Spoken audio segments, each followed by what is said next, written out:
Hello दोस्तों, कैसे हैं आप लोग। मेरा नाम है मयंक और इस वीडियो में हम लोग करने वाले वैल्यूएशन कस्टम का बहुत ही सिंपल और बहुत ही इजी सा टॉपिक है।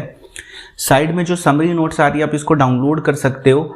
इसका लिंक आपको डिस्क्रिप्शन में और कमेंट सेक्शन दोनों में मिल जाएगा। कस्टम की मैं आपको बात बता दूं कि कस्टम आज खत्म हो जाएगा, ये लास्ट है वैल्यूएशन। इसके बाद आपका पूरा कस्टम ओवर हो चुका है। जिन लोगों को नहीं समझ आ रहा है मैं क्या बात कर रहा हूँ, आई बटन में लिंक आ रहा होगा, वहां से आप जाके देख लेना, आप समझ जाओगे। तो चलिए स्टार्ट करते हैं। सेक्शन 14(1), ठीक है। जीएसटी में क्या था सेक्शन 15, यहाँ क्या है सेक्शन 14, कंफ्यूज मत होना। तो सेक्शन 14(1) क्या बोलता है, वैल्यू क्या होगी, वैल्यू होगी ट्रांजैक्शन वैल्यू। अब ये ट्रांजैक्शन वैल्यू क्या होता है, प्राइस एक्चुअली पेड या पेबल, जो भी एक्चुअल प्राइस पे कर रहे हैं उसी को ही हम लोग वैल्यू ले लेंगे।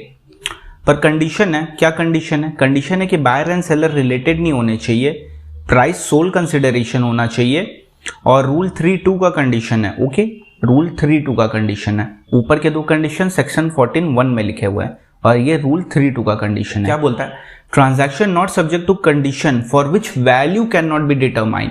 मतलब ऐसा ट्रांजैक्शन नहीं होना चाहिए जिसके लिए हम लोग कोई वैल्यू डिटरमाइन नहीं कर सकते हैं। फॉर एग्जाम्पल कि वो बोल दिया कि तुम मेरे लिए फलाना फलाना काम करो, अभी फलाना फलाना काम का वैल्यू कहाँ से लेके आएंगे, इसका वैल्यू तो अपने पास होगा नहीं ना, तो इसका वैल्यू अपने डिटरमाइन नहीं कर सकते। तो ऐसा कुछ नहीं होना चाहिए। No further consideration to accrue to seller unless adjustable under rule 10। Rule 10 क्या है आपने पढ़ेंगे, टेंशन मत लो, ठीक है। अच्छा, इसका भी एक एक्सेप्शन है। वो क्या बोलता है कि रिलेटेड का टीवी हम लोग एक्सेप्ट कर लेंगे। ऊपर क्या बोल रहा है, दोनों रिलेटेड नहीं होने चाहिए, पर एक यहाँ पे प्रोविजो टाइप का है जो कि बोलता है कि रिलेटेड का टीवी हम लोग एक्सेप्ट कर लेंगे प्रोवाइडेड, अगर ये प्रूफ कर दिया जाए जो रिलेशनशिप है, ठीक है, बिटवीन बायर एंड सेलर, वो अफेक्ट नहीं करता है प्राइस को, और प्राइस जो है वो as close to as TV of identical and similar good है। सिंपल। और कोई रिस्ट्रिक्शन नहीं होना चाहिए ऑन डिस्पोजिशन और use of good other than imposed by law. अगर लॉ बोला है तब तो रिस्ट्रिक्शन स्वाभाविक है, होगा ही। चलो क्विक रिवीजन, आपको तो पता है, अपने वही करते हैं, ठीक है। 14(1) क्या बोलता है, 14(1) बहुत सिंपल सी बात बोलता है कि देखो जो वैल्यू होगी वो ट्रांजैक्शन वैल्यू होगी। अब ट्रांजैक्शन वैल्यू क्या होता है, price that is actually paid और पेबल, करेक्ट, सिंपल है। और इसमें नेक्स्ट पॉइंट जो बोलता है कंडीशन है। कंडीशन क्या है, बायर एंड सेलर रिलेटेड नहीं होने चाहिए, प्राइस सोल कंसिडरेशन होना चाहिए। थर्ड पॉइंट बोलता है कि transaction not subject to such condition for which value can not be determined, okay. And कोई भी फर्दर कंसिडरेशन अक्रू नहीं करना चाहिए सेलर को unless adjusted under rule 10। Rule 10 क्या है, थोड़ी देर में पढ़ेंगे। और बोलता है क्या कि कोई रिस्ट्रिक्शन नहीं होना चाहिए ऑन यूज और disposition of goods unless imposed by law. यानी सेलर ये नहीं बोल सकता कि तुम इस आदमी को माल नहीं बेचोगे, तुम इस एरिया में माल नहीं बेचोगे, तुम ये नहीं करोगे, तुम वो नहीं करोगे। सेलर रिस्ट्रिक्शन नहीं लगा सकता है, ओके। पर लॉ रिस्ट्रिक्शन ऑब्वियसली लगा सकता है। फॉर एग्जांपल दारू अगर बैंड है बिहार में तो दारू आप नहीं बेच सकते हो बिहार में। और एक प्रोविजो टाइप का जो कि बोलता है कि टीवी रिलेटेड का हम लोग एक्सेप्ट कर लेंगे, कोई दिक्कत नहीं है, टीवी रिलेटेड का हम लोग एक्सेप्ट कर लेंगे, कोई दिक्कत नहीं है, प्रोवाइडेड दो कंडीशन सेटिस्फाई कर दो। क्या, प्रूफ कर दो कि जो तुम्हारा रिलेशनशिप है उससे टीवी अफेक्ट नहीं हो रही है। प्रूफ कर दो जो तुम्हारा रिलेशनशिप है उससे टीवी अफेक्ट नहीं हो रही है। दूसरा पॉइंट बोलता है क्या कि जो तुम्हारी टीवी है वो as close to as TV of identical और सिमिलर गुड्स होनी चाहिए, ओके, सिंपल, कोई टेंशन नहीं है। 14(1) में इजी सा था। एक रूल आया रूल 3(2) जिसको हम लोग को लर्न करना है, और सेक्शन 14(1) लर्न करना है। अब हम लोग जा रहे हैं फॉर्मेट। सर ये फॉर्मेट क्या है, फॉर्मेट बहुत सिंपल है, यही फॉर्मेट आपको एग्जाम में फॉलो करना है। आईसीआई भी यही फॉलो करता है, क्यों, क्योंकि एक्ट में ही लिखा है, तो आपको यही वाला फॉर्मेट फॉलो करना है। अकॉर्डिंगली आपको एडजस्टमेंट करनी है, जो एडजस्टमेंट दी है बस वही एडजस्टमेंट करनी है, इसके अलावा एक भी एडजस्टमेंट एक्स्ट्रा नहीं करना, ठीक है। और इसमें मैंने जितना बाइफर्केशन हो सका कर दिया है। चलो फटाफट देख लेते क्या है। सबसे पहले आप लोग free on board. Free on board क्या होती है, फॉर एग्जांपल मान लो अपने अमेरिका से मान लिया, तो अमेरिका के वेयर हाउस से अमेरिका के पोर्ट तक जब माल आ गया तो जो पोर्ट पे माल रखा है ना उसको बोलते हैं फ्री ऑन बोर्ड, ठीक है। फिर पोर्ट से माल आपके कस्टम स्टेशन तक आएगा इंडिया के, तो कैसे आएगा, शिप में आएगा, तो उसमें क्या क्या लगता है, ट्रांसपोर्टेशन और इंश्योरेंस, ठीक है। तो फिर वो अपने इंडिया में आ जाता है। अब जो फ्री ऑन बोर्ड है उस पे क्या क्या ऐड करेंगे वो रूल 10(1) में लिखा है। रूल 10(1) आपको याद करना होगा 10(1) करके ही, और 10(2) बस दो ही है, बहुत ईजी है, तो आप लर्न कर लेना, ठीक है। तो एडजस्टमेंट टू रूल 10(1) क्या बोलता है, सबसे पहले एडजस्टमेंट क्या करेंगे, जितने भी कमीशन आपको क्वेश्चन में दिए रहेंगे ना, सब ऐड कर देना, आग बंद करना, ऐड कर देना, ठीक है, except buying commission. Buying commission कभी भी ऐड मत करना, कभी भी गलती से भी बाइंग कमीशन ऐड मत करना, okay.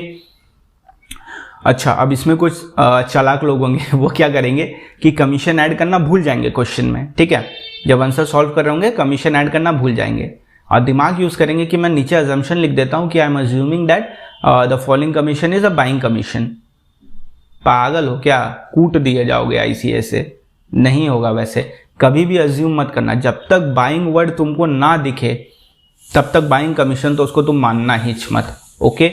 Always add all the commission straight away. फिर क्या ऐड करेंगे, कॉस्ट ऑफ कंटेनर। क्या ऐड किया आपने, cost of container. Cost of container अपने ऐड कर दिए, पर जो रिटर्नेबल कंटेनर है ना उसका कॉस्ट ऐड मत करना। जो भी कंटेनर आपके पास आया, आपने माल उससे उतार दिया, वो वापस चला जाएगा सेलर के पास, तो उसको आप मत लेना, ठीक है, कैलकुलेशन में। बाकी जितने भी कंटेनर है सब ले लेना। पैकेजिंग चार्जेस, सारे पैकिंग चार्जेस आप ले लो, जितने भी पैकिंग चार्जेस है सब इंक्लूड कर लेना आप। तो अभी अपने क्या पढ़े, रूल 10(1), ठीक है। रूल 10(1) का ए में 3 पार्ट, 1, 2, 3। तो ए का 1 क्या बात करता है, कमीशन एंड ब्रोकरेज। सारे कमीशन एंड ब्रोकरेज ऐड कर देंगे एक्सेप्ट बाइंग कमीशन, और कभी भी बाइंग कमीशन अज्यूम नहीं करेंगे। फिर बी क्या बात करता है, बी बात करता है कॉस्ट ऑफ कंटेनर। तो कॉस्ट ऑफ कंटेनर को हमेशा ऐड कर देंगे एक्सेप्ट रिटर्नेबल कंटेनर, ठीक है। और सी बात करता है पैकिंग चार्जेस। पैकिंग चार्जेस सारे के सारे ऐड कर दो, ओके। अब अपने जा रहे हैं रूल 10(1)(b। तो बी किसके बारे में बात करता है, ओ माय गॉड, बी में भी 4 पॉइंट। चलो देख लेते क्या है। कोई भी फ्री असिस्टेंस जो बायर ने सेलर को दी है, ठीक है, इस केस में बायर कौन हो गया, इंपोर्टर, जो कि इंडिया का है। अगर उसने सेलर को कोई भी फ्री असिस्टेंस दी है ना तो वो सारे ऐड ऑन कर देंगे, ठीक है। फ्री असिस्टेंस मतलब क्या हो गया, मटेरियल दिया, कंपोनेंट दिया, ठीक है। मिस्टर राम ने मटेरियल कंपोनेंट मिस्टर रॉबर्ट को दिया और मिस्टर रॉबर्ट ने उससे प्रोडक्ट बना के इंडिया में भेजा। तो जितना भी मटेरियल है और तुम्हारा कंपोनेंट या पार्ट है तो उसका हम लोग वैल्यू ऐड कर देंगे। फिर बचा क्या, tools, die, mould, jigs and similar item. अगर ये भी दिया है बायर ने सेलर को तो ये भी ऐड कर देंगे अपने। मटेरियल कंज्यूम्ड इन प्रोडक्शन, अगर मटेरियल ही दे दिया, सीमेंट बालू सब दे दिया और उससे कुछ बना के उसने दिया है, तो सीमेंट बालू से कुछ नहीं बनाएगा, एग्जांपल दे रहा हूं, तो वो मटेरियल को भी हमने ऐड कर देंगे इसमें, ठीक है। लास्ट वाला 4th नंबर बहुत इंपॉर्टेंट है और आईसीआई इसी में गेम करता है। तो क्या है, चलिए देख लेते हैं। देखिए, engineering, development work, design work और प्लान, ठीक है। अगर ये एल्सवेयर देन इंडिया है तो ऐड करना, ठीक है, और अगर इंडिया में लिया है तो ऐड नहीं करना। रीजन है कि हम इंडिया में इसको प्रमोट करना चाहते हैं। इंडिया के लोगों को हम लोग, जैसे इंडिया से अगर तुमने आर्ट बनवाया, इंडिया से तुमने इंजीनियरिंग वर्क करवाया, इंडिया से तुमने डिजाइन बनवाया, तो इंडिया के प्रमोशन होगा ना इस तरह तो इंडिया के लोगों का ग्रोथ होगा ना। तो इसको प्रमोट करने के लिए बोला गया कि अगर इंडिया में आप कर रहे हो तो इन दैट केस ऐड नहीं करेंगे वैल्यू में, और बाहर अगर आप करवा रहे हो तो ऐड कर देंगे। तो इससे क्या होगा, लोग इंडिया में आके ये सारे काम करवाएंगे कि चलो वैल्यू में नहीं जुड़ेगा। तो ये बहुत अच्छी बात हो जाएगी ना इंडिया के लिए, इसीलिए इस चीज को यहां पे रखा गया है। तो क्या बोलता है, बहुत सिंपल सी बात बोलता है, 10(1) का बी, इसमें 4 पार्ट। सबसे पहला क्या बोलता है, सबसे पहला बोलता है कि अगर आपने कोई भी free assistance, B is for free assistance, ठीक है, चारों इज फॉर फ्री असिस्टेंस। तो अगर कोई भी फ्री असिस्टेंस बायर ने सेलर को दी है तो नंबर 1 मटेरियल कंपोनेंट दे सकता है, टूल्स, डाई दे सकता है, मटेरियल दे सकता है, ठीक है। और engineering work, development work, art work अगर ये इंडिया में नहीं है तो ही ऐड करेंगे, और अगर ये सब इंडिया में लिया है तो ऐड नहीं करेंगे, क्योंकि इंडिया को हमको प्रमोट करना है। सिंपल रीजन है इसका, रीजन याद रखोगे तो शायद आपको ये पॉइंट इजीली समझ में आ जाएगा।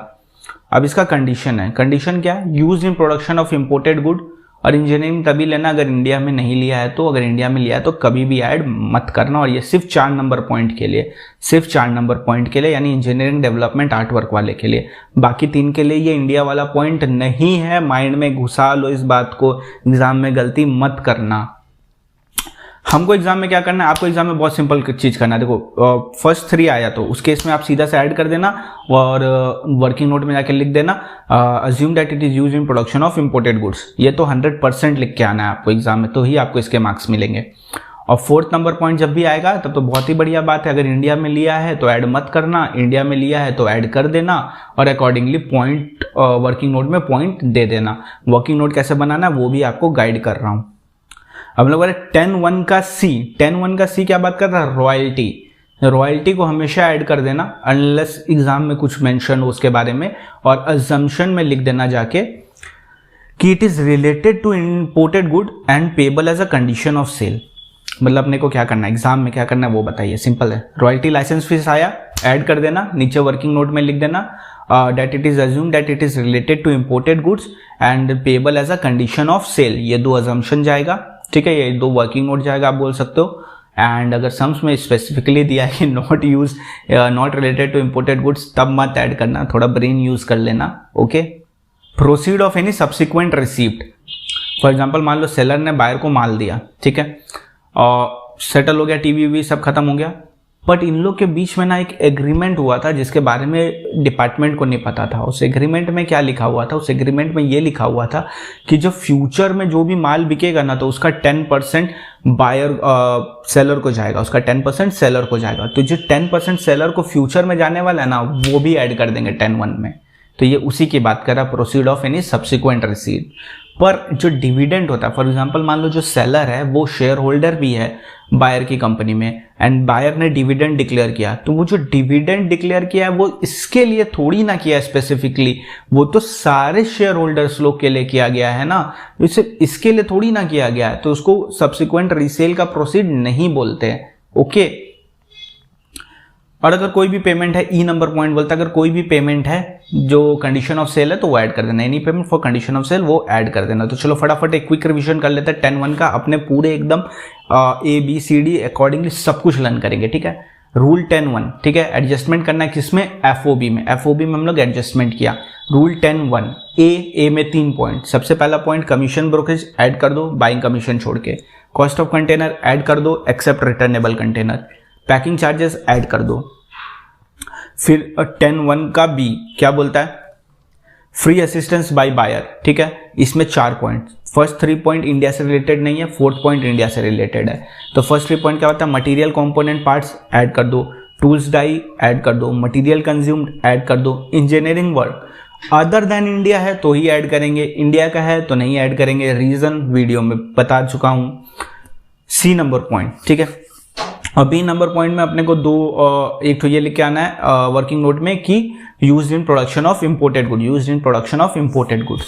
C नंबर पॉइंट बोलता है royalty and licence fee add कर देंगे, कुछ नहीं देखेंगे, सीधा ऐड करेंगे और 2 वर्किंग नोट बना के आएंगे, क्या कि related to imported good and payable as condition of sale, ठीक है।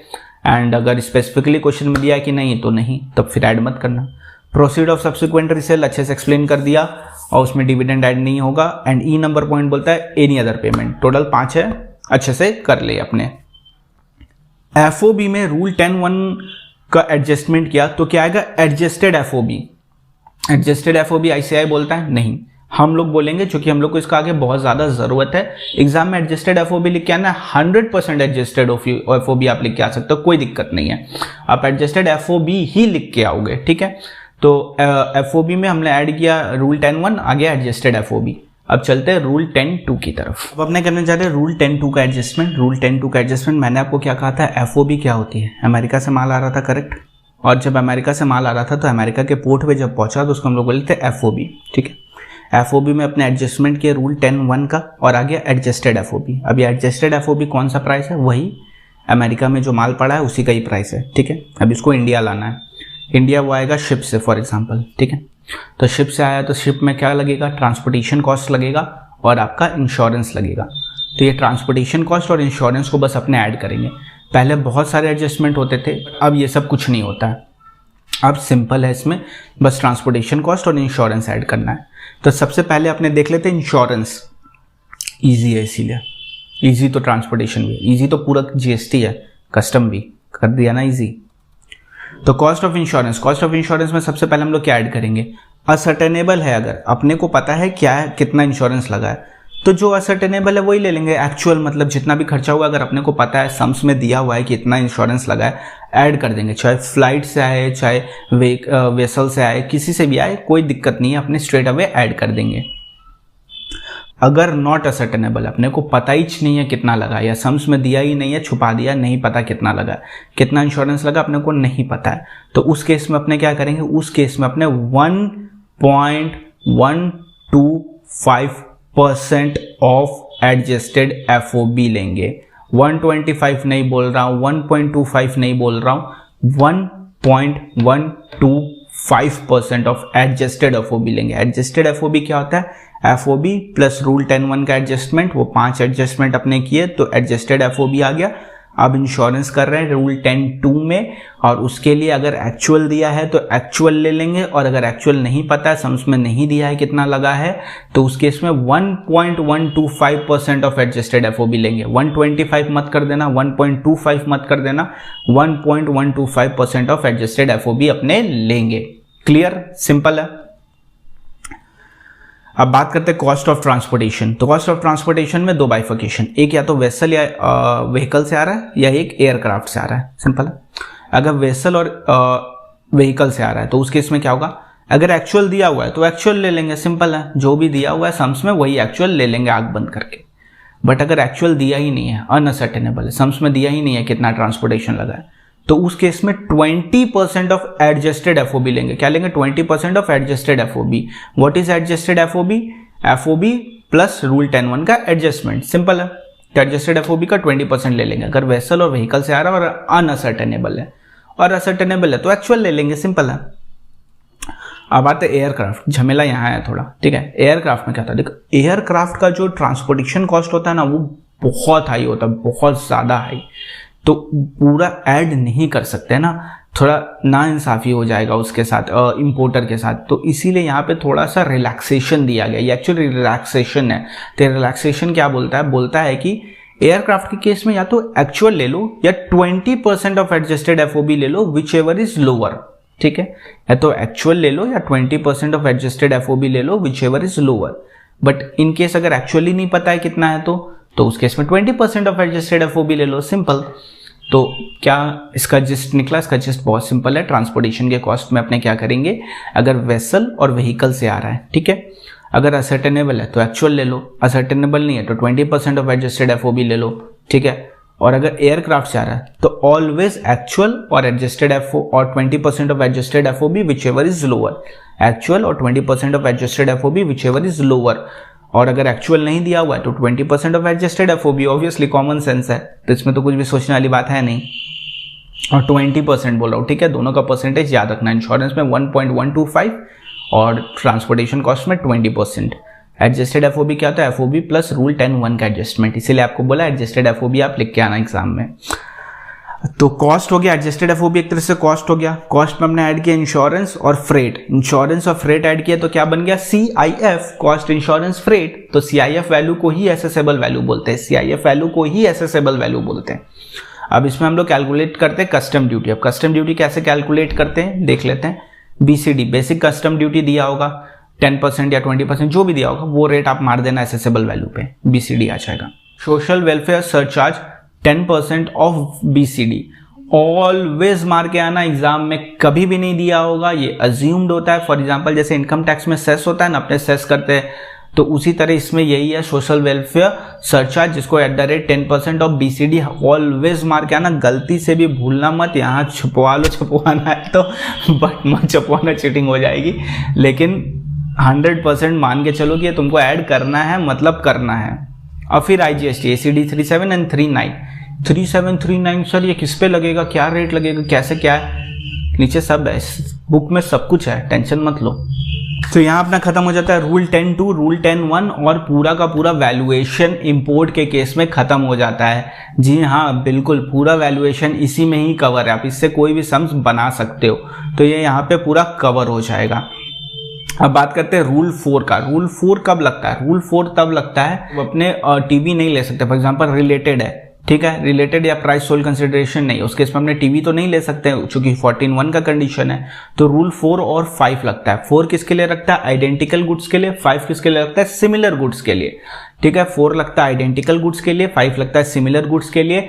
डिटेल में पढ़ना है तो अपने मेन बुक से पढ़ लेना, बट एग्जाम पर्सपेक्टिव से अभी बस इतना इंपॉर्टेंट है, टीवी आइडेंटिकल के लिए 4 और 5 के लिए तुम्हारा सिमिलर गुड्स, ठीक है। बट कंडीशन ये है, मतलब नहीं समझ पा रहे क्या बोल रहे हैं आप। अरे सिंपल है, तुम प्रोडक्ट ए इंपोर्ट किया अमेरिका से, तो प्रोडक्ट ए जो तुम इंपोर्ट किया ना, तुमने रिलेटिव से कर लिया, तब प्रोडक्ट ए का टीवी तो एक्सेप्ट होगा नहीं, तो इसके बदले किसका टीवी ले, या तो आइडेंटिकल गुड्स का ले सकते हैं या तो सिमिलर गुड्स का ले सकते हैं, दोनों में से किसी एक का लेंगे। ये रूल 4 या रूल 5 अप्लाई करेंगे। सबसे पहले रूल 4 फिर रूल 5, ये हमेशा सीक्वेंस में ही जाएगा। Rule 4 identical goods, rule 5 similar goods. पर कंडीशन क्या है, इंपोर्टेड एट और अबाउट सेम टाइम। अब ऐसा नहीं होना चाहिए कि जो प्रोडक्ट ए है वो आपने मंगाया 2021 में और आप कंपेयर कर रहे हो 2000 के प्राइस से, तो ऐसा नहीं होगा ना। एट और अबाउट सेम टाइम, यानी जनवरी में अगर मंगाया है तो दिसंबर, नवंबर, अक्टूबर आसपास के टाइम को अपने को लेना है।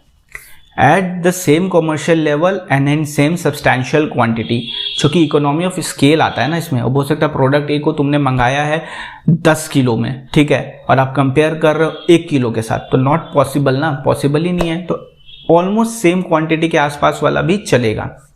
रूल 10(1) का एडजस्टमेंट नहीं करेंगे, रूल 10(2) का एडजस्टमेंट करेंगे। 10(1) का एडजस्टमेंट नहीं करेंगे, 10(2) का एडजस्टमेंट कर सकते हैं, जो कि है ट्रांसपोर्टेशन और तुम्हारा इंश्योरेंस। और अगर 2 और मोर टीवी आ जाता है, अगर 2 से ज़्यादा टीवी आ जाता है, तो उस केस में क्या करें, 2 या 2 से ज़्यादा आ जाता है, तो उस केस में जो सबसे कम टीवी है वही लेंगे, जो सबसे कम ट्रांजैक्शन वैल्यू है वही लेंगे। सिंपल है, कुछ भी इसमें कॉम्प्लिकेटेड था नहीं, इजी सा था। एट और about the same time at same commercial level, 10(2) का करेंगे एडजस्टमेंट, 10(1) का नहीं करेंगे। 2 और मोर टीवी है तो लोएस्ट वाला ले लेंगे। सबसे पहले रूल 4 अप्लाई करेंगे, आइडेंटिकल गुड्स मिल गया तो ठीक है, नहीं मिला तो रूल 5 अप्लाई करेंगे, सिमिलर गुड्स वाला, वो मिल गया तो ठीक है, नहीं आया तो रूल 7 भी है, 8 भी है, 9 भी है, रूल 6 नहीं है। याद रखना, एग्जाम में कंफ्यूज हो जाएगा।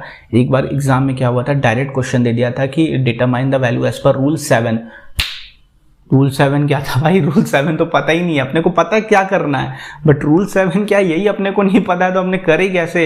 डिडक्टिव वाला था, कौन सा था तो नहीं पता, इसीलिए इस बार ये वाला चीज़ मैंने आपको अच्छे से इनकॉर्पोरेट करवा दिया है। ये लास्ट टाइम भी मेरे नोट्स में था और इस बार ये समरी बुक में भी इंक्लूड किया हुआ है, क्योंकि मुझे पता है ना कहाँ क्या होता है। रूल 7 बात करता है डिडक्टिव वैल्यू। अब डिडक्टिव वैल्यू क्या होता है, डिडक्टिव वैल्यू बहुत सिंपल होती है। बोलता है कि 4 भी नहीं समझ आ रहा, 5 भी नहीं समझ आ रहा, 7, या डायरेक्ट क्वेश्चन में बोल देगा कि रूल 7 से निकालो। तो हम क्या करेंगे, बहुत सिंपल है, जो इंडिया में सेलिंग प्राइस है वहां से सब कुछ minus minus minus minus minus minus करते हुए कस्टम बैरियर तक आ जाएंगे, तो अपने को पता चल जाएगा कि कितना प्राइस था उसका। सिंपल है, एसेसेबल वैल्यू निकल जाएगा ना। एसेसेबल वैल्यू पे ही हम लोग बाकी सब चीज़ जोड़ जाड़ के उसके बाद उसको सेल करते हैं, तो सेलिंग प्राइस आता है। उल्टा चल रहा है, सेलिंग प्राइस से cut cut cut cut cut cut cut सब माइनस करके कस्टम बैरियर तक आ रहे हैं, ठीक है।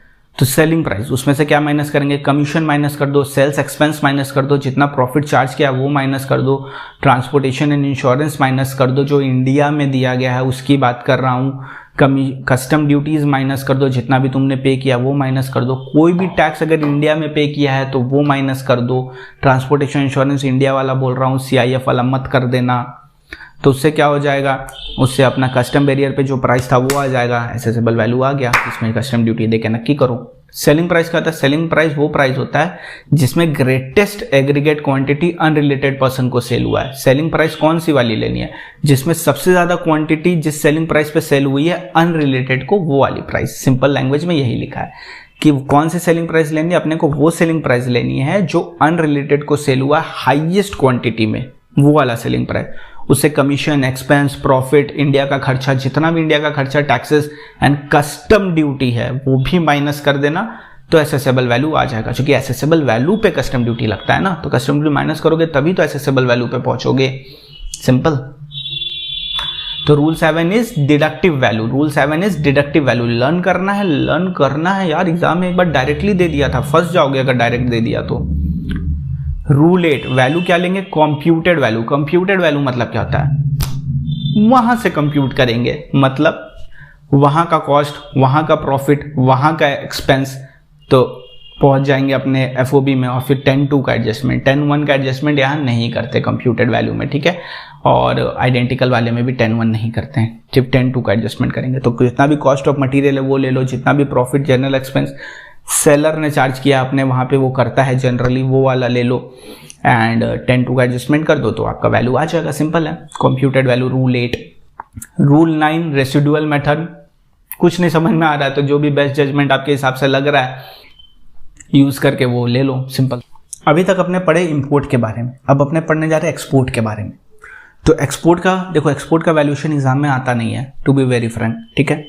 बुक में इसके बारे में काफ़ी कुछ लिखा हुआ है, ठीक है, लेकिन मैं इसको सिर्फ एक वर्ड में आपको बता देता हूँ। जो भी FOB होगा वही आपका एसेसेबल वैल्यू होगा। जो भी FOB इंडिया वाला होगा, चूँकि एक्सपोर्ट कर रहा है ना, इंडिया से जा रहा है, तो इंडिया का FOB यानी इंडिया के कस्टम स्टेशन तक आने तक जितना भी कॉस्ट है वो FOB हो गया, वो एसेसेबल वैल्यू है, ठीक है। उसमें कोई भी सोशल वेलफेयर सरचार्ज ऐड मत करना, कोई भी सोशल वेलफेयर सरचार्ज ऐड मत करना। इंपोर्ट में ऑलवेज, एक्सपोर्ट में नेवर। इस चीज़ को बुक के फर्स्ट पेज पे लिख दो, इंपोर्ट पे ऑलवेज, एक्सपोर्ट पे नेवर। कस्टम बुक के 100% फर्स्ट पेज पे आप जाके लिख दो सोशल वेलफेयर सरचार्ज के बारे में। बाकी आपको डिटेल में अगर पढ़ना है तो आप पढ़ लो अपने मेन बुक से, बट एट प्रेजेंट मुझे लगता है इतना पढ़ना ही सफिशिएंट, और 3-4 सम्स अगर बना लोगे तो ऑटोमेटिकली आपको सारे कॉन्सेप्ट समझ में आ जाएंगे। अब रेलिवेंट डेट क्या लेना है, relevant date for duty rate. अब अपने BCD जो लेंगे ऊपर कैलकुलेट करेंगे, एसेसेबल वैल्यू पे BCD मारते हैं ना, तो BCD का रेट कौन सा लेना है, तो रेट क्या लेना वो भी बताता हूँ, और एक्सचेंज रेट क्या लेना वो भी बता रहा हूँ। क्योंकि आप तो डॉलर पाउंड्स वगैरह में मंगवाओगे ना अपना गुड्स, उसको एक्सचेंज करना पड़ेगा इंडिया के करेंसी में, तो कौन सा रेट से एक्सचेंज करना है वो भी आपको बता रहा हूँ।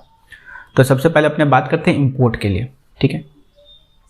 अब इंपोर्ट में आप 2 चीज़ कर सकते हो, या तो आप होम कंजम्पशन के लिए क्लियर करवाओगे, और या तो आप वेयर हाउस के लिए क्लियर करवाओगे। होम कंजम्पशन वेयर हाउस क्या होता है नहीं समझ में आ रहा है तो कस्टम का बेसिक लेक्चर देख लो, किसी भी टीचर का, आपको किसी भी फैकल्टी का मिल जाएगा बेसिक लेक्चर, कोई उसमें बड़ी बात नहीं है। तो अगर आप इंपोर्ट कर रहे हो और होम कंजम्पशन के लिए क्लियर करवा रहे हो तो जनरली बिल ऑफ एंट्री का ही रेट लेंगे। जिस दिन बिल ऑफ एंट्री फाइल होता है, बिल ऑफ एंट्री क्या होता है, इंपोर्ट एक्सपोर्ट वाला चैप्टर नहीं किए हो तो कर लो, मेरे ही चैनल पे आपको मिल जाएगा। तो होम कंजम्पशन के लिए अगर आप क्लियर करवाए हो, और जनरली तो बिल ऑफ एंट्री अपने लेते हैं, ठीक है। तो रेट क्या लेंगे, बिल ऑफ एंट्री वाले दिन जो भी रेट होगा वो लेंगे अगर होम कंजम्पशन के लिए क्लियर करवा रहे हो। बट अगर bill of entry is prior to entry inward, तो डेट ऑफ अराइवल वाले दिन जो रेट था वो रेट लेंगे। तो क्या बोला मैंने, कौन सा रेट लेंगे, एक्सचेंज रेट नहीं बोल रहा हूँ, टैक्स रेट, कस्टम ड्यूटी का रेट कौन सा लेंगे, कस्टम ड्यूटी का रेट कौन सा लेंगे। इंपोर्ट है, होम कंजम्पशन है, तो बिल ऑफ एंट्री जिस दिन फाइल किए उस दिन का कस्टम ड्यूटी का रेट लेंगे। पर अगर bill of entry prior file कर दिए हैं तो जिस दिन मेरा वेसल, व्हीकल, एयरक्राफ्ट जिस दिन अराइव हुआ है वो वाला दिन लेंगे, ठीक है। डेट ऑफ अराइवल वाला लेंगे, ठीक है, सिंपल है। डेट ऑफ अराइवल वाला कस्टम ड्यूटी का रेट लेंगे, ओके, सिंपल। वेयर हाउस के केस में, वेयर हाउस के केस में कोई दिमाग नहीं लगाना, आपने क्लियर करवा दिया वेयर हाउस में, तो जिस दिन ex bond bill of entry file करोगे, ex bond bill of entry क्या होती है इंपोर्ट एक्सपोर्ट चैप्टर में बता दिया है। अगर जिस दिन ex bond bill of entry file करोगे उस दिन का कस्टम ड्यूटी का रेट लेना है, उस दिन का कस्टम ड्यूटी का रेट लेना है। एक्सपोर्ट, एक्सपोर्ट के केस में किसका रेट लेना है, date of let export order, date of let export order. अच्छा, अगर आपको याद होगा तो मैंने आपको बोला था कि एक शीट प्रिपेयर कर लेना जहां पे सारे रेट लिख लेना, तो आप समझ लो 90% ऑफ रेट मैंने इसी शीट में आपको दे दिया है। जो रिमेनिंग 10% है यार, उतना मेहनत तो कर लो अपने लिए, इतना तो तुम कर ही सकते हो। पिलफ्रेज, पिलफ्रेज क्या होता है, अगर गुड्स चोरी हो गया, concession under custom, last target वही था, आपने कर ही लिया होगा। पिलफ्रेज के केस में क्या होता है, PTA लाइबल होता है, पोर्ट ट्रस्ट अथॉरिटी लाइबल होता है, और क्या चीज़ के लिए, कस्टम ड्यूटी देने के लिए। और डेट कौन सा लेते हैं, जिस दिन IGM फाइल होता है, इंपोर्ट जनरल मैन्युफैक्चर, जिस दिन फाइल होता है उस दिन का कस्टम ड्यूटी का रेट लेते हैं, ठीक है। तो अब रेट ऑफ एक्सचेंज, सबसे पहले rate of custom duty import के केस में अगर होम कंजम्पशन कराया है तो ऑलवेज बिल ऑफ एंट्री, पर अगर बिल ऑफ एंट्री प्रायर है तो डेट ऑफ अराइवल का कस्टम ड्यूटी का रेट लेंगे। एक्सपोर्ट के केस में लेट एक्सपोर्ट ऑर्डर, इंपोर्ट के केस में एक और है वेयर हाउसिंग, वेयर हाउसिंग के केस में always x bond bill of entry. Export के लिए लेट एक्सपोर्ट ऑर्डर, पिलफ्रेज के लिए PTA लाइबल होता है कस्टम ड्यूटी देने के लिए, और रेट कौन सा दिन का लगेगा कस्टम ड्यूटी का, जिस दिन IGM फाइल होता है उस दिन का रेट। IGM क्या होता है, इंपोर्ट एक्सपोर्ट प्रोसीजर में बता दिया था। अब बात करते हैं एक्सचेंज रेट कौन से दिन का लेना है। तो सबसे पहली बात किसका लेना है, ठीक है, आपको CBIC का लेना है सबसे पहली बात। तो RBI का मत ले लेना, कंफ्यूज करने के लिए एग्जाम में देगा, तो आपको CBIC का रेट लेना है, ठीक है। अब इंपोर्ट के केस में, तो इंपोर्ट के केस में ऑलवेज बिल ऑफ एंट्री का लेना है, ऑलवेज बिल ऑफ एंट्री, ठीक है। अराइवल, नॉट अराइवल, प्रायर कोई मतलब नहीं है, ऑलवेज बिल ऑफ एंट्री का एक्सचेंज रेट आएगा, exchange rate bill of entry का आएगा। ऊपर ड्यूटी रेट के बारे में पढ़े थे, अभी एक्सचेंज रेट के बारे में पढ़े। वेयर हाउस के केस में into bond bill of entry का आएगा। तो देखा यहाँ पे एक तो कनेक्शन बैठ रहा है कि अगर exchange rate into bond, duty rate x bond, ठीक है, समझ रहे हो कनेक्शन। और एक्सपोर्ट के केस में always date of shipping bill, और लेना किसका है, सीबीआईसी का लेना है, हमेशा किसी और का मत ले लेना, आरबीआई का तो कतई मत ले लेना। एक क्वेश्चन आता है एक्स फैक्ट्री सेल का, ठीक है, तो एक्स फैक्ट्री सेल का जो आईसीआई का क्वेश्चन होता है एकदम उसके हिसाब से एडजस्टमेंट बता रहा हूँ, तो इसको एकदम दिमाग में अच्छे से फीड कर लेना, एग्जाम में आएगा तो गलती मत कर देना प्लीज। तो एक्स फैक्ट्री सेल मतलब क्या होता है, देखो जनरली क्या होता है कि पोर्ट तक भिजवा देता है जो तुम्हारा सेलर होता है, फिर पोर्ट से ले जाने की जिम्मेदारी इंपोर्टर की, बायर की। तो एक्स फैक्ट्री सेल में क्या होता है, तो एक्स फैक्ट्री सेल में वो उसने फैक्ट्री के गेट पे माल छोड़ दिया, इंपोर्टर ने वहां से कलेक्ट किया और इंडिया लेके आया। तो अब कैसे क्या एडजस्टमेंट करना है देख लेते हैं। देखो अगर ex factory sale in case of vessel हो रहा है, ठीक है, शिप से आ रही है और एक्चुअल फ्रेट अपने को दिया है एग्जाम में, दो कंडीशन है, एक्स फैक्ट्री सेल है और ये जो वेसल से आ रहा है और अपने को जो ट्रांसपोर्टेशन कॉस्ट है वो दिया हुआ है एग्जाम में, ठीक है। तो जैसे नॉर्मली कैलकुलेट करते हो ना वैसे ही कैलकुलेट करना है, यानी प्राइस ऑफ द गुड्स लेना, कॉस्ट टिल अमेरिका का पोर्ट तक लेना और फिर वहां से रूल 10(1) का एडजस्टमेंट और 10(2) का एडजस्टमेंट करना। सिंपल, एक्स फैक्ट्री पे सेल हुआ, अमेरिका के फैक्ट्री पे सेल हुआ, तो अमेरिका के फैक्ट्री से लेके अमेरिका के पोर्ट तक का सारा कॉस्ट जोड़ देना, एफओबी आ गया, वहां से 10(1) का एडजस्टमेंट कर देना, एडजस्टेड एफओबी आ गया, और फिर वहां से 10(2) का एडजस्टमेंट कर देना, एसेसेबल वैल्यू आ जाएगा। सिंपल। कंडीशन क्या है, एक्स फैक्ट्री सेल है और नेक्स्ट कंडीशन है तुम्हारा actual freight is given and vessel से आ रहा है, एंड एक्स फैक्ट्री सेल है और तुम्हारा फ्रेट का जो एक्चुअल वैल्यू है वो दिया हुआ है। अब नेक्स्ट पॉइंट जो बोलता है ex factory sale in case of vessel freight is unascertainable और एयर में ऑलवेज, चाहे सर्टेनेबल असर्टेन हम लोगों को मतलब नहीं है, एक्स फैक्ट्री और एयर से आ रहा है तो ऑलवेज ये वाला मेथड अप्लाई करना है, और अगर वेसल से आ रहा है और फ्रेट अनअसर्टेनेबल है तो ही ये मेथड अप्लाई करना, नहीं तो मेथड ए अप्लाई कर देना। तो मेथड बी क्या बोलता है, प्राइस ऑफ द गुड्स, जो एक्स फैक्ट्री में प्राइस है वो लो, ठीक है, इसमें 10(1) का एडजस्टमेंट करो। क्या बोला, 10(1) का, यहां से अमेरिका के पोर्ट तक जो आ रहा है वो कॉस्ट ऐड मत करना, सिर्फ अमेरिका से फिर 10(1) का प्राइस ऐड करना, ठीक है। अमेरिका के फैक्ट्री पे जो प्राइस था उसमें 10(1) का एडजस्टमेंट करना, ठीक है, और कुछ मत करना एक्स्ट्रा। फिर 10(2) का एडजस्टमेंट करेंगे। अब 10(2) का एडजस्टमेंट करेंगे तो मेरे को ठीक से बताओ, याद करने की कोशिश करो, क्या था, 20% of adjusted FOB, adjusted FOB था, ठीक है।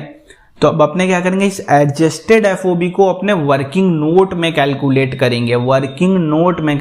करेंगे, ठीक है। कैसे कैलकुलेट करेंगे, अमेरिका के फैक्ट्री पे जो प्राइस था ऐड अमेरिका के पोर्ट तक आने तक जो खर्चा लगा वो सारे ऐड करेंगे, तो यहां आ जाएंगे एफओबी, इसमें अपने रूल 10(1) का एडजस्टमेंट करेंगे, एडजस्टेड एफओबी आ जाएगा, इसका 20% लेंगे और फिर ऊपर ऐड कर देंगे, सिंपल है। और इंश्योरेंस ऐड कर देंगे तो सीआईएफ वैल्यू आ जाएगा। और फ्रेट के केस में अपना अगर एयर से आ रहा है तो 20% ऑफ एडजस्टेड एफओबी अपने ले लेंगे, सिंपल है। और वेसल से आ रहा है तो भी एडजस्टेड एफओबी 20% लेंगे। ये एडजस्टेड एफओबी वर्किंग नोट में जाएगा, जो ऊपर एफओबी कैलकुलेट हुआ है वो मत लेना, ये डिफरेंट मेथड से सॉल्व होता है। Ex factory price different method से सॉल्व होता है, ये आईसीआई का मेथड है, आपको यही फॉलो करना है। अगर ऐसा हो सकता है कि इंश्योरेंस भी नहीं दिया हुआ है, अनअसर्टेनेबल है, तो उसके इसमें 1.125% लेते हैं ऑफ एडजस्टेड एफओबी। तो ये एडजस्टेड एफओबी कौन सा है, वर्किंग नोट वाला एडजस्टेड एफओबी है, ओके, 1.125% वर्किंग नोट वाला एडजस्टेड एफओबी है। बट अगर सिर्फ इंश्योरेंस ही अनअसर्टेनेबल है तो उस केस में ये सारा तामझाम मत करना। थोड़ा कंफ्यूजिंग लग रहा है ना, एक क्वेश्चन बनाओ एक्स फैक्ट्री का, एक्चुअली 2 बनाओ, एक जिसमें वेसल से आ रहा होगा और असर्टेनेबल होगा, एक जिसमें एयरक्राफ्ट से आ रहा होगा या वेसल से आ रहा होगा, अनअसर्टेनेबल होगा। एक क्वेश्चन बनाओ, 2, एक इसका और एक इसका, तो आपको क्लियर हो जाएगा। वैसे मैंने काफ़ी हद तक क्लियर कर दिया है, फिर भी नहीं समझ आया तो क्विक रिवीजन कर लेते हैं। एक्स फैक्ट्री सेल चल रहा है, वेसल से आ रहा है, कूल, एंड आपका फ्रेट असर्टेनेबल है, कुछ नहीं करना है। फैक्ट्री का प्राइस से अमेरिका का पोर्ट तक का प्राइस सारा जोड़ दो, फिर 10(1) जोड़ दो, एडजस्टेड एफओबी आ जाएगा, फिर 10(2) जोड़ दो, जैसे ऊपर कैलकुलेट करते हैं नॉर्मली वैसे, and then assessable value, and then BCD वगैरह आ जाएगा। मेथड 2 एक्स फैक्ट्री का सेल है, आपको वेसल से आ रहा है और असर्टेनेबल नहीं है, या एयरक्राफ्ट से ऑलवेज, असर्टेनेबल कोई मतलब नहीं, ऑलवेज ले लेंगे, ठीक है। तो उस केस में क्या होगा, प्राइस ऑफ द गुड लेंगे फैक्ट्री में, फिर फैक्ट्री से अमेरिका के पोर्ट तक का कॉस्ट नहीं जोड़ेंगे, सीधा 10(1) जोड़ देंगे, फिर 10(2) करेंगे। अब 10(2) में अपने को चाहिए 20% ऑफ एडजस्टेड एफओबी, तो एडजस्टेड एफओबी अपने कैलकुलेट करेंगे वर्किंग नोट में, ठीक है, और इसका 20% लेंगे। ये कैसे कैलकुलेट करेंगे, प्राइस जो अमेरिका के फैक्ट्री में था वहां से लेके पोर्ट तक का कॉस्ट अमेरिका का, फिर 10(1) का एडजस्टमेंट, तो एडजस्टेड एफओबी आ जाएगा, इसका 20% लेंगे और ऊपर जाके जोड़ देंगे। अच्छा, एयरक्राफ्ट से आ रहा होगा तो एक और चीज याद रखना, एक्चुअल या 20% of adjusted FOB which ever is lower लेंगे। तो ये वाला पॉइंट भी यहाँ पे कर लेना, ये शायद यहाँ मिस हो गया तो जरूर से लिख देना, 20% ऑफ एडजस्टेड एफओबी या actual which ever is lower in case of aircraft. Vessel के केस में तो ऑलवेज 20% ऑफ एडजस्टेड एफओबी, और एयरक्राफ्ट में भी तभी जब असर्टेनेबल है, अगर अनअसर्टेनेबल है तो ऑब्वियसली 20% ऑफ एडजस्टेड एफओबी। और ये एडजस्टेड एफओबी कौन सा होगा, जो वर्किंग नोट में अपने कैलकुलेट किए हैं। नहीं समझ आया, वीडियो को थोड़ा स्लो करके देखो, 2 सवाल बनाओ जो मैंने आपको बोले हैं बनाने के लिए, थोड़ा खोज लो अपने क्वेश्चनियर में, मिल जाएगा and you are good to go. Pointers है, बहुत इंपॉर्टेंट है। तो मैंने क्या बोला, assessable value plus BCD plus social welfare surcharge plus safeguard duty, ये ऐड करोगे, इससे एसीडी 37 निकलेगा। नहीं, एसीडी 37 फॉर एग्जांपल आपको दिया हुआ है 10%, तो 10% किसका मारेंगे, एसेसेबल वैल्यू का? नहीं, accessible value plus BCD plus social welfare surcharge plus safeguard duty, इसका 10% मारेंगे एसीडी 37 के लिए। और एसीडी 39 के लिए 37 इंक्लूड नहीं करेंगे, उसके लिए भी सेम है, assessable value, BCD, social welfare surcharge, safeguard, और इससे एसीडी 39 आएगा। 39 के लिए 37 को इंक्लूड मत कर देना, जनरल मिस्टेक है, हो सकती है आपसे, तो इसीलिए मैंने यहाँ पे इसको डाल दिया, एग्जाम से पहले जरूर देख लेना। लाइटरेज को ऑलवेज इंक्लूड करेंगे फ्रेट में, शिप डीमर चार्जेस तभी इंक्लूड करेंगे अगर वो चार्टर्ड वेसल का होगा, वरना नहीं इंक्लूड करेंगे। शिप डीमर चार्जेस अगर चार्टर्ड वेसल का होगा तो ही इंक्लूड करेंगे, नहीं तो नहीं इंक्लूड करेंगे। अब सम्स में जनरल नोट्स क्या जाएगा, यानी आप जो क्वेश्चन बनाओगे तो उस क्वेश्चन में मैं आपको कुछ 3 नोट्स बता दे रहा हूँ, ये डेफिनेटली आपको डालना है, तो ही आपको मार्क्स मिलेगा आपके एडजस्टमेंट का। क्योंकि आप भी जानते हो कि डीटी और आईडीटी में वर्किंग नोट्स का ही सबसे ज़्यादा मार्क्स है। इनफैक्ट जितने भी प्रैक्टिकल है सब में ही आपका वर्किंग नोट का ही ज़्यादा मार्क्स होता है, और डीटी आईडीटी में स्पेशली होता है। तो जनरल नोट आपको सबसे पहले लाना कि आपने कौन सा ड्यूटी रेट यूज़ किया है और क्यों यूज़ किया है, कौन सा एक्सचेंज रेट यूज़ किया है, क्यों यूज़ किया है, और सारे एडजस्टमेंट जो भी आप 10(1) और 10(2) का करोगे सबका नोट जाएगा। नोट क्या जाएगा वो ऑलरेडी फॉर्मेट में आपको बताया हुआ है, तो अकॉर्डिंगली आप देख लेना। तो rate of duty, rate of exchange और सारे एडजस्टमेंट 10(1) एंड 10(2) के, इसका आपको वर्किंग नोट में देना पड़ेगा, ठीक है। साथ साथ भी वर्किंग नोट बना सकते हो, एंड में भी बना सकते हो। बहुत लोग मेरे से पूछते हैं कि कब बनाया जाए, तो ये डिपेंड करता है सम्स में। देखो अगर छोटा सम्स है, ठीक है, छोटा सम्स है तो बाद में बनाना बेटर है, और बड़ा सम है तो संग संग बनाना ज़्यादा बेटर है, ताकि आप कोई पॉइंट मिस आउट ना कर दो। इंपॉर्टेंट ऐसे क्वेश्चन मैंने नहीं दिए क्योंकि मैं चाहता हूं आप सारे के सारे क्वेश्चन बनाओ वैल्यूएशन के। One of the most important chapter है ये, इससे इतना ज़्यादा मार्क्स का आता है कि आप एक्सपेक्ट भी नहीं कर सकते हो। ऑलमोस्ट हम लोग 70 से 80% कस्टम का इसी से ही आएगा, तो इसका हर एक सम्स बना लेना। और ये मैंने जो 7 लिस्ट दी है ये कहाँ से मिलेगा, गूगल कर लो यार, गूगल में डालते ही फर्स्ट या सेकंड में ही आपको इसका क्वेश्चन पेपर मिल जाएगा, क्योंकि मैंने भी वहीं से ही डाउनलोड करके स्टडी करके आपको दिया है, तो ये वहीं से आपको इजीली मिल जाएगा। क्वेश्चन नंबर तक दे दिया है ताकि आपको ज़्यादा खोजना ना पड़े। हाँ, लेकिन आप इसमें एक चीज़ और नोटिस करना कि देखो क्वेश्चन नंबर 1 में वैल्यूएशन आ रहा है, और क्वेश्चन नंबर 1 होती है कंपलसरी, याद रखना। तो इस चैप्टर को बहुत अच्छे से प्रिपेयर करना। एक डेटा एनालिसिस आपको यहीं पर दिखा दिया हूँ कैसे किया जाता है, तो इस चीज़ को बहुत अच्छे से आपको करना पड़ेगा। अब आपको क्या करना है, वीडियो देख लियो, सीधा वीडियो बंद करो, समरी बुक गो थ्रू करो, सारे क्वेश्चन बना लो, और उसके बाद वापस आके वीडियो देखो, तब जाके ये वीडियो तुमको ठीक से समझ में आएगी। ओके, और समरी बुक वगैरह तो आप डाउनलोड कर ही लोगे। @C_video ये मेरा चैनल है, इसको जाके सब्सक्राइब कर दो। IDT चैलेंजर सीरीज यहीं से कंडक्ट हो रही है। @C_videos ये चैनल का ग्रुप है, यहाँ के पोस्ट कर दो whether you complete the target और नॉट, या कोई डाउट क्वेरी या कुछ भी है तो जाके आप कर सकते हो। बाकी @C_Mayank_Trivedi ये मेरा आईडी है, टेलीग्राम का भी, इंस्टाग्राम का भी, कहीं पे भी जाके DM करो, कोई दिक्कत नहीं है, क्वेरी पोस्ट कर दो। चूँकि पूरी IDT फास्ट ट्रैक आपको विथ सपोर्ट फ्री मिलने वाली है एग्जाम तक ऑब्वियसली। तो होप सो आपका एग्जाम बहुत अच्छा जाए। ऑल द वेरी बेस्ट जो भी जब ये लेक्चर देख रहा है। And till then take care, have a good day.